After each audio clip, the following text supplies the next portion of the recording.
All right, so I'm curious, what are you spending more time on and why? TikTok or YouTube? And also, are you a musician? Are you kind of like a studio person, producer, engineer, whatever? Let me know down in the comments how you're using it and what you do. Let me know. Today, we're gonna go hang out with my friend Asher, who I found from TikTok, talking about studio stuff and production stuff. And it was good in the sense that I hadn't seen stuff like it, and it was really digestible, quick, obviously TikTok.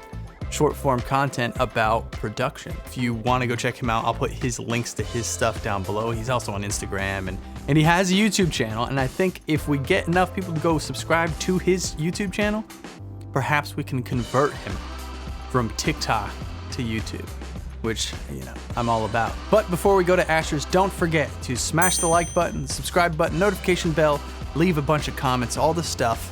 Engage with the video. Do it right now. Just hit that like button. I want to do like a fun new segment. We'll call it What's New in the Studio. And this week, I got some 414s. 414s have been around. They're not a new thing. They're AKG C414s. I got a stereo pair of their large diaphragm condensers. And these are the XLS versions. I believe I'm getting that right. It's great. Two of them, you got a bunch of puller patterns here. You got a bunch of pads here, roll-offs, pads 6, 12, 18 dB. High pass at 0, 40, 80, and 160 hertz. Very, very versatile mic, but the thing just sounds good. You know, these are the newer versions of the original AKG C414s that have been around forever. I got them for my toms on my drums because I love big, juicy condensers on my toms. If you want to hear what these sound like, if you haven't heard these before, subscribe to the channel. I'll do some videos using these. Obviously, gonna have them on the toms, and maybe we'll throw them on some other stuff just for fun. I'll put a link to these down in the description if you want to go check those out. Thank you, Sweetwater, for sponsoring this video. And yeah, let's jump over to Asher's house. All right, so tell me, how long have you been in this house? In this house, it's been, I guess, close to 9 months now. Wow. This is amazing. Okay, so this is a garage. This is a 2-car garage, yep. Right out there is the alleyway, street. So how does this room compare to the room you had previously? Yeah, so in New England, I had a control room live room. So that was the big difference that I kind of had to adjust to now. And this is obviously just one big, nicer space. Yeah. I had skinnier walls, like I think it was more rectangular shaped, lower ceilings in the other studio. So this is nice to kind of have a little bit of extra breathing room. Obviously we put a cloud up here to kind of match the heights of these ceilings, at least a little bit more, because it would get, I think, resonance heavy if we had uneven ceilings, especially since we're recording some stuff in here and all that stuff. Asher moved here from Connecticut, yeah. Connecticut, and when he came here, we touched base, and he was gonna build a spot and was asking for a recommendation, so I, of course, said Josh Niles. And yes, I appreciate that recommendation to this day. Not that I was going to make any enormous mistakes in this space, but like, he was definitely the guy, like, shout out, hats off, Niles Acoustic Designs. Well done in this space. So now that you have this room, what are you looking to do in here? Sure, yeah, good question. So moved here from New England with the idea of, you know, taking a risk on yourself. I had a successful recording studio in New England, and I wanted to kind of transpose the idea and the model that I had, which was basically being an independent producer and working with largely independent artists. And yeah, just kind of plowing that path right now here in Nashville. I don't know how to network, but I'm figuring out how to meet people, going to writers' nights and like having people reach out to me on TikTok and Instagram and meeting up with people like yourself. Right, fun. So that's actually how I found you, was TikTok, I believe. I think that might have been right. That's something you've leaned in heavy in addition to doing this, right? Sure, yeah, and only because my hand was forced to it, because everybody had to change directions in March 2020. I had to shut down for 4 to 6 months. So I was like, you know, I guess now's the time that I'm gonna, you know, sink my teeth into social media and try to have a presence there and see what's going on. And what I tell people, if they're looking to explore TikTok, like how to do it maybe right, is like, you know, open up the app, download the app, and just like watch stuff for like 6 weeks. Like, don't do any content creation. Don't pressure yourself into having to perform and immediately engage with the culture. Just watch for 6 weeks and then commit to just creating, you know, a handful of times a week for 6 weeks. So you got 6 weeks of observation, then you got 6 weeks of content creation, and then see where you're at that point. So and for specifically musicians, because it's kind of a music or sound-based app in a lot of ways. I mean, it's something you have to at least consider, like, what is your approach to it? What is your opinion on it? But yeah, TikTok's been good to me. I don't remember the numbers, but it's going well. It's going well, yeah. In the last couple weeks have been good to me. But yeah, it kind of oscillates and comes in phases. Like, you know, if you're, you know, a bunch of high performing posts in, you know, a short amount of time, the algorithm's going to start like really giving you some traction and some higher view counts on it. You know, in general, I'm sure the YouTube algorithm is similar. But yeah, it's going well, going really well. I saw some mics out there. Yeah, I think I have a disorganized mic cabinet, but yeah, there's a handful of them there. Got the Manly saddled up there. Yeah, so I hope your audience doesn't judge me too much for not keeping it perfectly in their this is nice, pages dude. And stuff like that. I will say piece. that this is a piece that I inherited from my living room Yep. in Connecticut. So it's like we wanted to get a different piece of furniture for our kind of, you know, upstairs living space now. So I was like, you know what? Instead of selling it, I'll just commandeer this for the studio. Yeah. One of the mics that I use, which most people are very familiar with, is your classic U87. This is the AI. This is, yeah. So it's not It's a great one. not the OG vintage one. But those are great.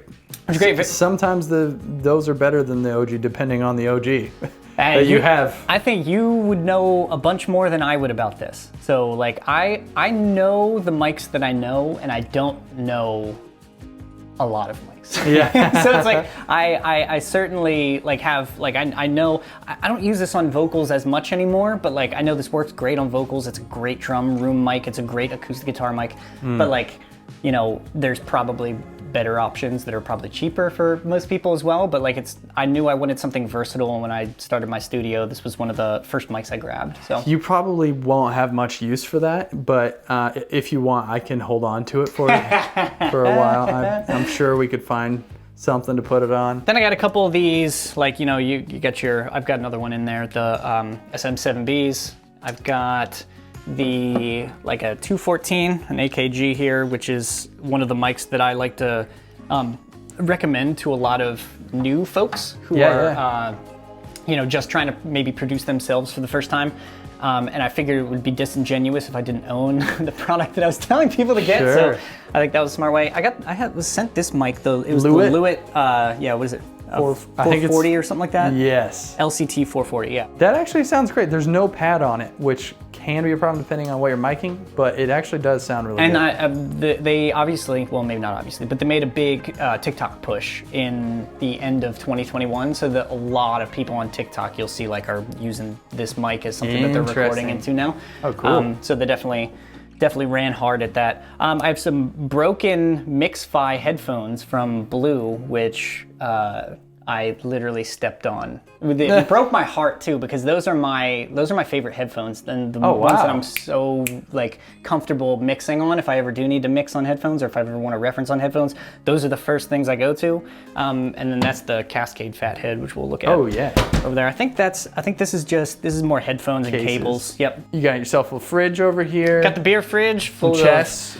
And if I actually, you know what? If I'm gonna hype one product on this. Okay. The one product that I will hype is this company called Vibes. And if you follow me on Instagram or TikTok, you know that I hype these guys up on the rig. They are a small company in LA, and they have like a little shop on Santa Monica, and they sell like CBD drinks, and then what they call, I think, like adaptogenic or something fancy and pretentious. I don't care what the name is, but like these are delicious, and for me they're a good substitute for alcohol. So like it's a little bit sweet. It's like effervescent, I think is the culinary term, but they're a little like bubbly, and they have a bunch of like vitamins and stuff in it. So it's like, I don't know, like I'm 33 now, so I need to like be healthy and stuff like that. So all right. And then you have a couple snares down here. So you got a kit in there, and then you've got extras. Are these not go-tos? Well, it depends what kind of music we're recording. So Black Magic, the little baby brother of the Black Beauty there. That is a fat boy. We'll talk about that. But I was gonna say 8-inch depth is like, that's your disco and your, you know, pop stuff right there. Yeah. This guy's great. The transient is beautiful on this. I think I'm missing a lug on this. So normally, I'll be honest, I'm missing one lug on that. I need to go to Forks. Shout out Forks, right down the street in Chestnut Hill. But this has a wonderful kind of a K sound transient in a nice way.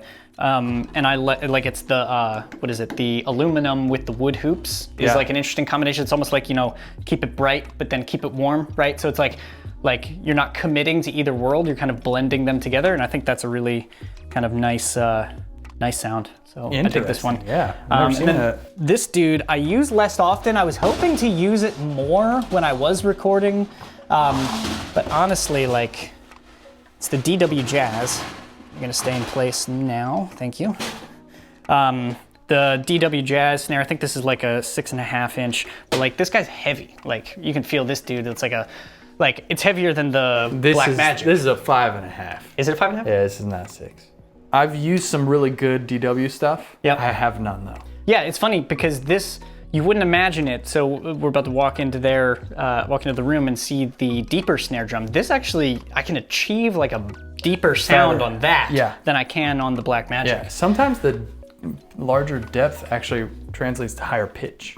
And maybe I don't fully understand why, but I would assume the opposite. Yeah. So this is the aforementioned Black Magic 8-inch.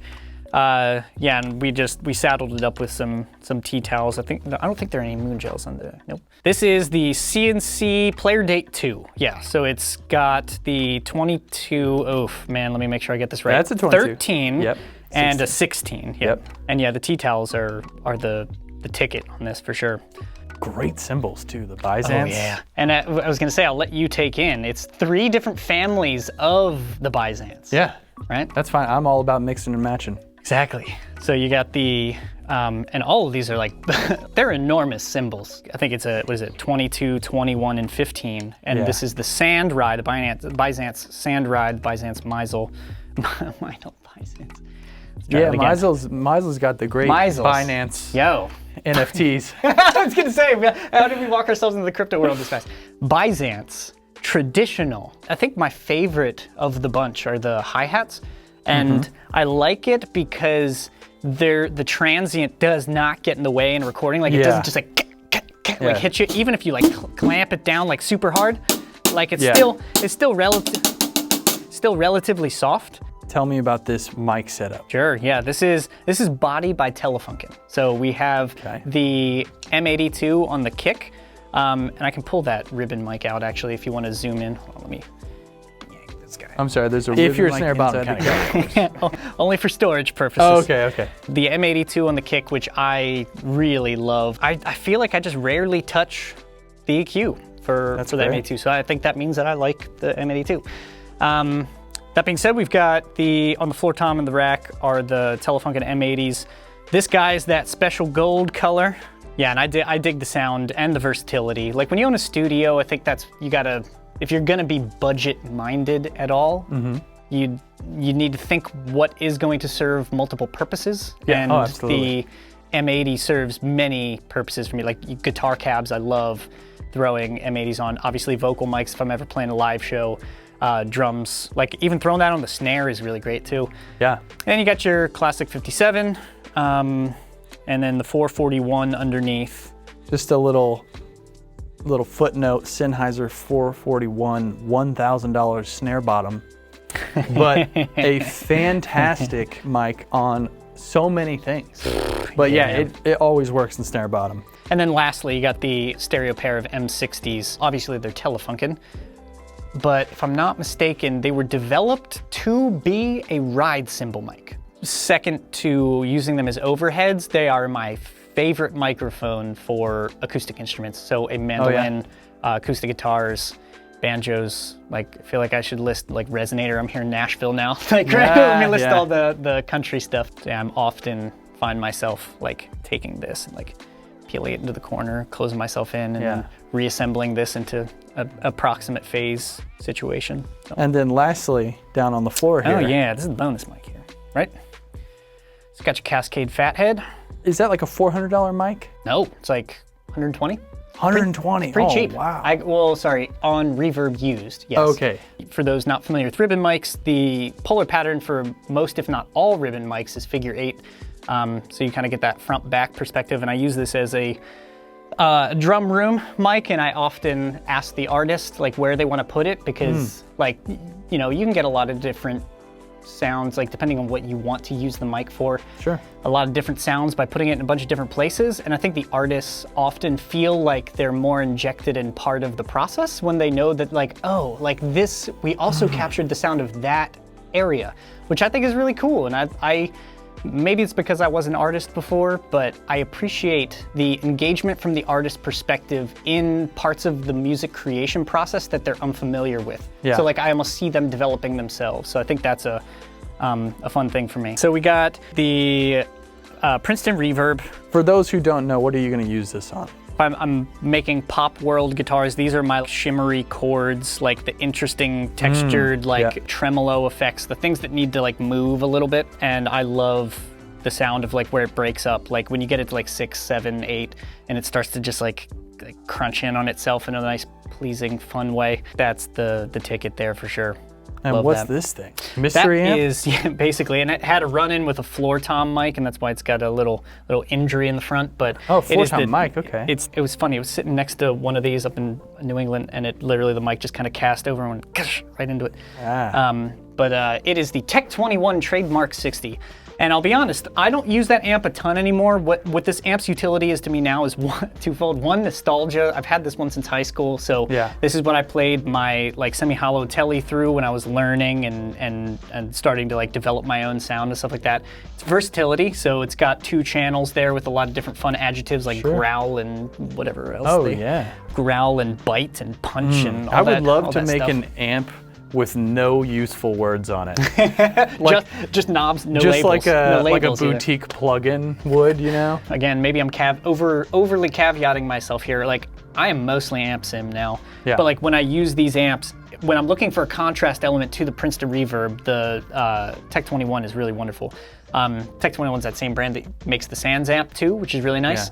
And I've always liked the Sans amp products, so like I still use them, especially for bass. That vacuum to the VT Sans amp for the bass is nice. Like I almost every single time my bass chain is the Sans amp into a real amp sometimes, sometimes not.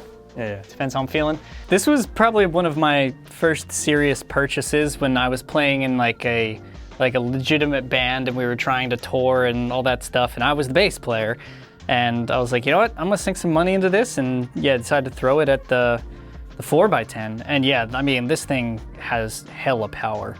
Wonderful, wonderful amp. This corner back here. Yeah. Number one, the reason why it is located where it is to give the artist a sense of an environment of their own. This being, a one-room place.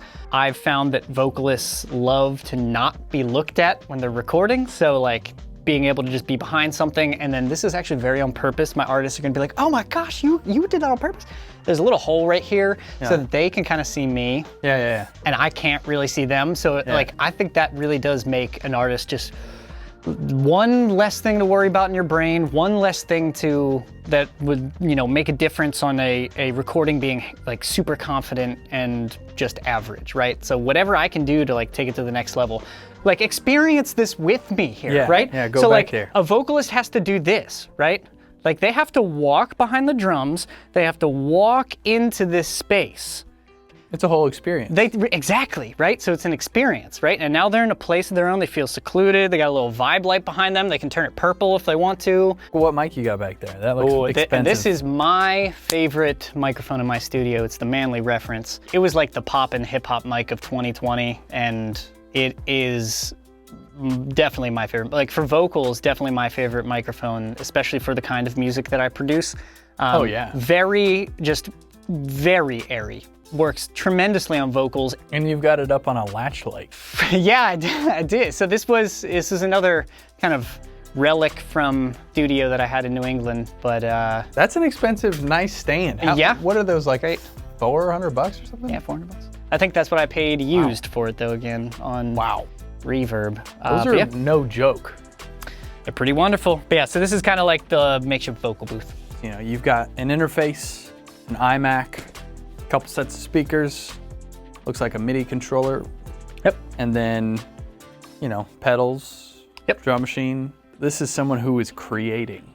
Yes, I think you've said it right in that it's utility driven. Like I buy them so that I can use them, of course. But like I use all of, like I use a drum machine 3-4 times a week. I use every single one of these. Maybe I don't use the Moog as much anymore, but like I use the Juno and the Nord every day.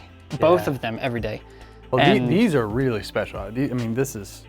Yeah, they're... Each one of these are fantastic.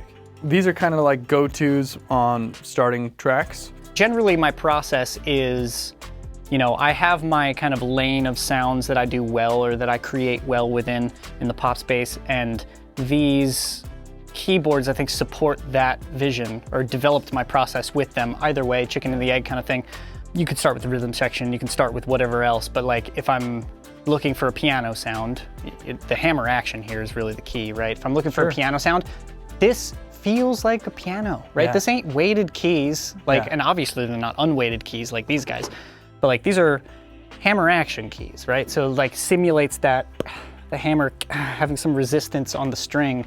And that's for somebody who's like played piano since I was in 3rd grade, that matters to having a real performance. Okay, so we've got, this does a great job, if you're not going MIDI, at doing the piano, the organ, and like an electric piano kind of thing? I use it for, mostly electric pianos and pianos, like almost exclusively for that. Organ is actually kind of nice to not have the hammer action for, because you can do some slides and you can do some kind of quicker noodling kind of stuff. But then you come upstairs to the Juno.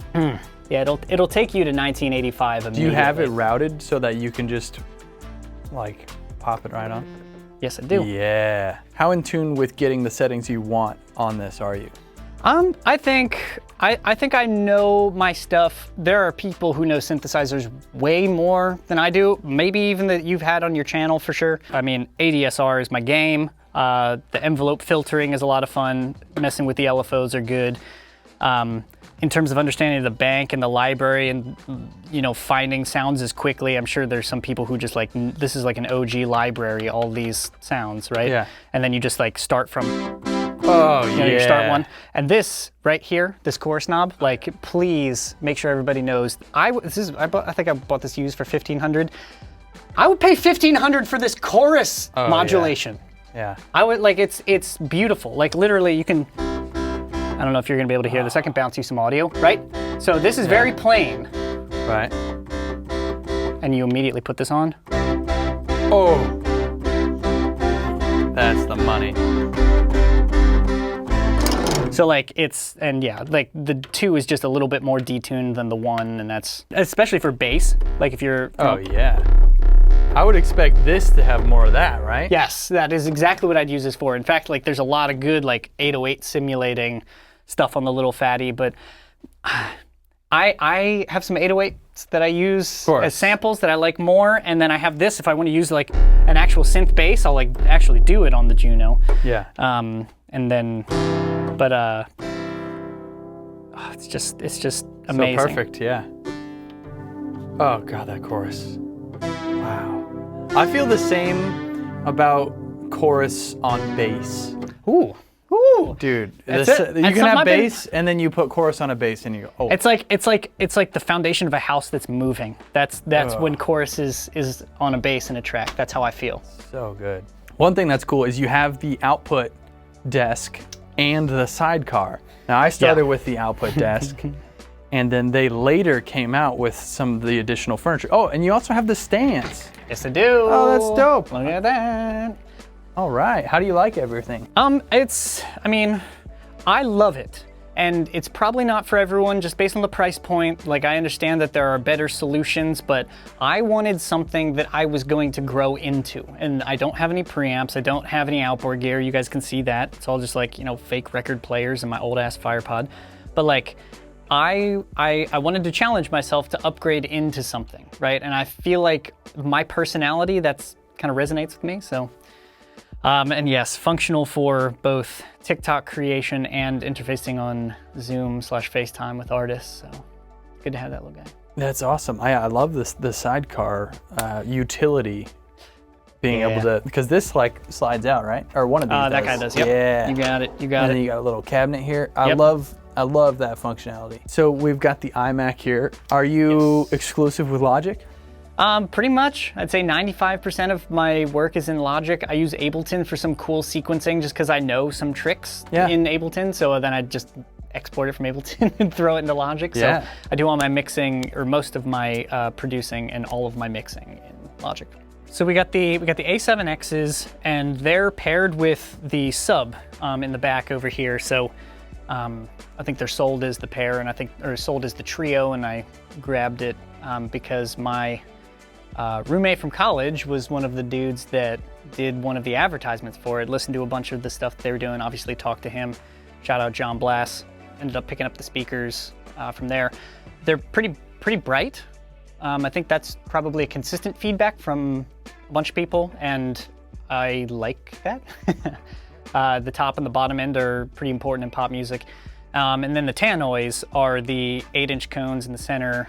They are not paired with the sub. They're like low, mid, heavy. They're pretty cheap speakers. So like you could probably buy the pair for like $200-300 used. Wow. And I like that they're not wonderfully, beautifully colored or super even and flat. Hi-fi, yeah. Exactly, yeah. They're just another set of speakers, and that is the value add to my process. So I'm spending, 80% of my time on the A7Xs, and then I'm flipping back and forth with this little alt button here. Nice to have that hooked up there. Yeah, something I wanted to point out for those who are watching, you've got the Apollo 8P, right? So that has 8 preamps. You have 8 mics on the drums, right? And then you have another mic over here, right? And then I see you're going in 2/4 inch into the front. So you can jump back and forth between drums, vocal, or keys, and presumably you're just moving these two between the keyboards. Yep, I'm moving that, and then one of these mics just swap one plug. Is the manly, right, so is the vocal mic back there. So I just gotta plug it into one of these guys in the little snake here. Something that's very important to me when it comes to having a studio that I'm jumping around and doing stuff in. If I'm not going to a commercial studio and doing that thing, if we're here and we're trying to be creative and make decisions and try stuff, setting things up is like just such a buzzkill. And for me, Universal Audio is a big part of that equation because of console. Because you can just leave console open without opening Logic or Pro Tools, and it's a little console, right? Yep, so you can just have your signal ready to go without having to get into a song, or maybe somebody's playing, like they sent you an MP3 and they're like, I have this idea, and you're like, oh, and you can just touch keys. Oh yeah, and go right then and there. Absolutely, yeah. And I mean, it definitely makes it look like a working studio. Like it's not super clean. I mean, maybe the cables are rolled nicely or something like that, but it's like, it's presented in a way that's not, immediately polished. If somebody who's looking for that perfect, clean visual studio for some reason, they might not vibe with this immediately, but the utility is unreasonably outweighing anything else. Keeping it set up is so helpful. What can people do to find you, reach out to you? Sure, yeah. So first of all, TikTok's kind of my hub. You can find me at Asher the Producer on TikTok, and same handle on Instagram as well. I'm pretty active there. I'm also very active on YouTube. No, soon to be. My YouTube channel definitely needs some help, and I just need time to be able to invest energy and effort into that. But my YouTube channel is also Asher the Producer, so you can search me there. I got a couple videos up there about microphones and some shorts and stuff like that. So I'll link all that stuff in the description so people can go sub to your channel, and you can move more into the YouTube algorithm with me. I need all the help I can get. And then, yeah, I'm in the Wedgwood, Houston neighborhood here in Nashville, so not too far from downtown. If any of you guys are Nashvillians, feel free to reach out to me. I'd love to connect with folks. If you're looking to work with me as well, I do have a website that's in development at the moment, but just reach out to me. We can chat. I do custom everything from the bottom to the top, so would love to chat with any of you guys. Thank you guys so much for watching. Thanks for having me over, dude. Dude, my pleasure, man. Yeah, this was fun. Bye.